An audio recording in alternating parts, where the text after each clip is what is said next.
Hey girls, it's week 3 of our topic, forgiveness. Listen, I understand with school starting that it's a busy schedule, so just like my comments just to let me know that you're with me, but I understand if you get behind or you're not able to post or share. I know you can eventually get to that. This is a good week for that, to catch up.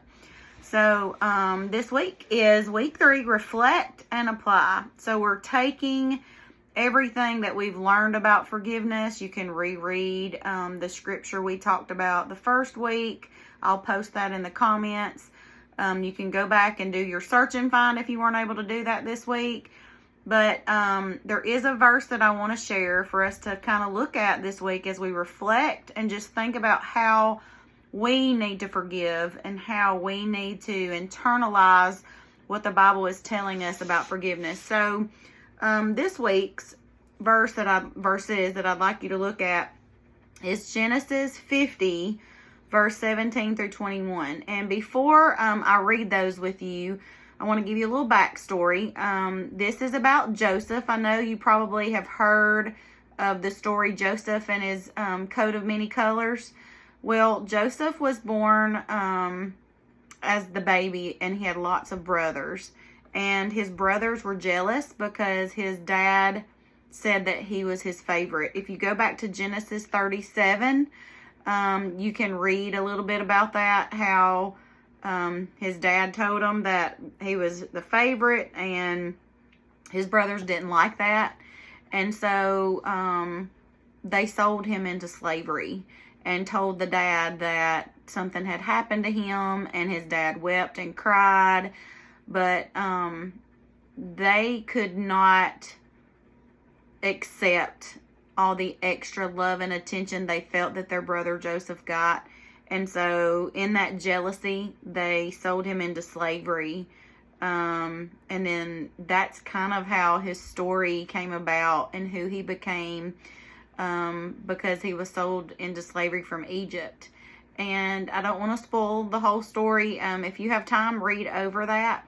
But what I want us to look at is Joseph became kind of an honored man in the Egyptian people, and he interpreted dreams, and he was wealthy, and his brothers kind of, didn't think much about him anymore. They didn't really care about him. But I want you to look at how Joseph, in all the wrongdoing that his brothers did and continue to do, how Joseph forgave. I feel like it's a great example that we need to finish this month of our forgiveness with his example of forgiveness. So if y'all look with me in Genesis 50, 17 through 21, I'm actually going to start at 15.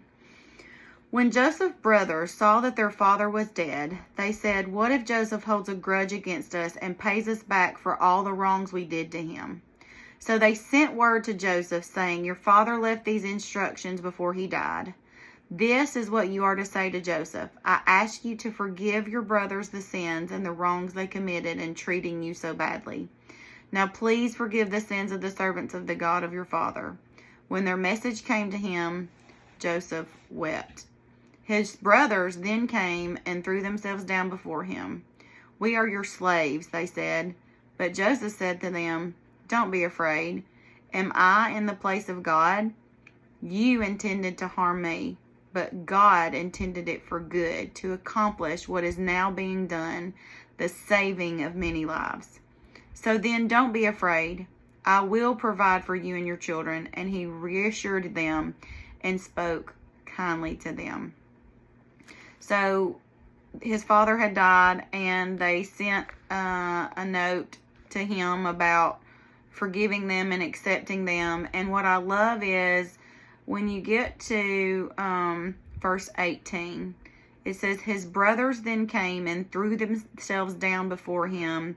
We are your slaves," they said. So they kind of had this expectancy that he was not going to forgive them. He was going to hold a grudge, and he was going to make them slaves. It kind of makes me think about that parable we read about the debts and the debtor, and how the master forgave the one, and then the one wanted the person under him to owe him debts. It kind of makes me think about this, because they're in the mindset that, okay, we didn't forgive, we were mean, he's not going to forgive us, so we're going to be his slaves. And I love Joseph's response. He says, don't be afraid. Am I in the place of God? Pretty much saying, he's not God. He can't do things over what God has commanded us. He says, you intended to harm me, but God intended it for good, to accomplish what is now being done, the saving of many lives. So then don't be afraid. I will provide for you and your children. And he reassured them and spoke kindly to them. Joseph, is giving credit to God, because the God in us is who helps us forgive and move on. And girls, I just want to tell you, I've been in your shoes. I can share with you many times as a teenage girl of hurtful things that happened, of where I didn't want to forgive. I wanted to hold on to it. It was a grudge, but that grudge consumed me, and it made me bitter. And that bitterness came off across to other people. And I love that Joseph realized that in this harm, God intended it for good. In every situation, God intends it for good, for maybe us to learn from something, for maybe us to show that forgiveness and kindness to others that only God can do, not us, Him in us. So this week, as you reflect and apply on forgiveness, reread whatever you need to reread, going back from the first week. And then this week is Genesis 50, 15 through 21. And then especially if you need to go back to Genesis 37 to kind of read what the brothers did to Joseph. But I think Joseph is a great example to us of how powerful forgiveness is, and that we have to let that go and let God. I know y'all have heard that saying, let go and let God. In those circumstances, we have to pray for God to help us and to love one another, forgive them like only He knows how. And when He does, y'all, you truly forget those things. I can honestly tell you, I really don't remember every detail of everything that I was hurt from, because I let go and let God. And I know that forgiveness can help relieve me of any kind of bitterness or anything that I may hold to others.